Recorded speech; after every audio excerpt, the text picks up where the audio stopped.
Creme Fraiche, 23 to 1. Interestingly long odds for a horse of quality. Big price. 90 to 1 for Bolting Home. I don't think we would argue with that. Skip Trial, 60 to 1. Until his last race, he would have had shorter odds than that. He raced poorly in the Preakness, but well in Allowance Company. Right. Spend about 1 to 9, as we said. I Am the Game, 30 to 1. You kind of like this horse, don't you? I think the horse could be second in here. He's had 2 races over this racetrack, finished second. To spend a buck both times, I think he could make it 3 seconds to spend a buck. And, of course, Huddle Up at 60 to 1. That, too, is an interesting horse who we will talk about later. I Am the Game in quite nicely. So Tony is behind the gate, ready to take his position in the starting gate. Post positions drawn by lot, so El Bosco from post 8 and Huddle Up on the outside. All in line and ready for the start. And they're up. Huddle Up on the extreme outside, drawing for the early lead. Bolting Home toward the inside is second. And a buck. Ranging up between horses and getting the rail as they pass the stands for the first time. Battle on the front end has Huddle Up on the outside, but Spend a Buck at the rail gets to the front by half a length. It's Spend a Buck on the inside showing the way. Huddle Up is right there in the second spot, then a gap of 3, and it's Purple Mountain on the inside racing third. I Am the Game is fourth by 2.5, then Skip Trial fifth by a length and a half. After that, it's Bolting Home 6th. Along the inside, Creme Fraiche is 7th. Also Tony racing 8th, and El Bosco is the traitor. Moving on to the backstretch, it's Spend a Buck with Laffit Pincay Jr. aboard, leading it by a neck. On the outside, Huddle Up, challenging. Gap of 4 lengths, and Purple Mountain races in third by 2. Then comes I Am the Game. First quarter in 22 and 4, the half in 45 and 2. Past the half-mile, Paul. Spend a Buck continues to show the way by only half a length. Huddle Up on the outside is right there in the second spot.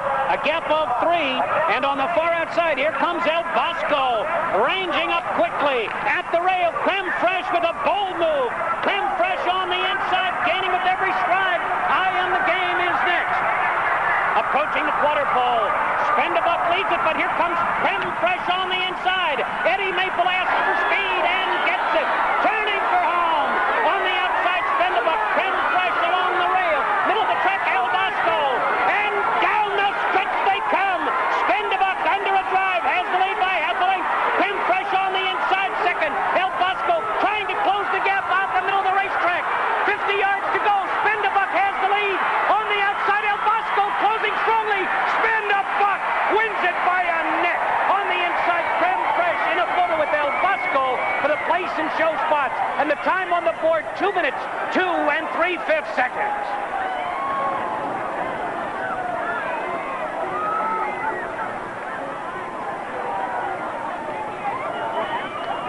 Okay, well, there it is. He won his bonus, apparently. I'm sure he'll stand up. He did clock a horse coming out of the gate, but I'm sure he's okay. Photo sign is up, but he got there. You want to know what it is? I think we've seen a horse that needs a long rest. The rabbit activity almost worked, even though the early fractions were slow. This horse needs a rest, but he won his bonus. He deserves a very long rest. Well, they picked up the 3/4 went 109 flat, so really the half was in 45 and 2, 3/4 in a very fast 109. Creme Fraiche just about got his head in front. Very deceiving. He got right up to this horse. Pincay had horse left. What's new? Laffit Pincay had horse left in the stretch. He's very, very good at that. And well, he's working a bit at this horse. Oh, yeah, but when he asks this horse to run through the last 16th of a mile, this horse responded. It was a very, very game performance by Spend a Buck. He was challenged, and he was up to the challenge today. Were you expecting to put this horse in the Belmont after this race?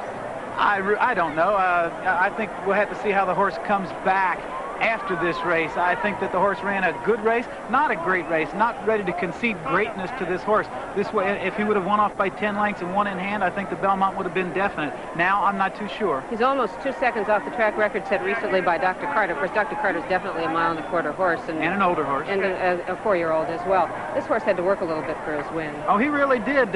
You shouldn't get $2.6 million for running easily. I'm kind of glad they ran at him. He really had to earn his money there, and I think Pincay did ride a very, very good race on Spend a Buck.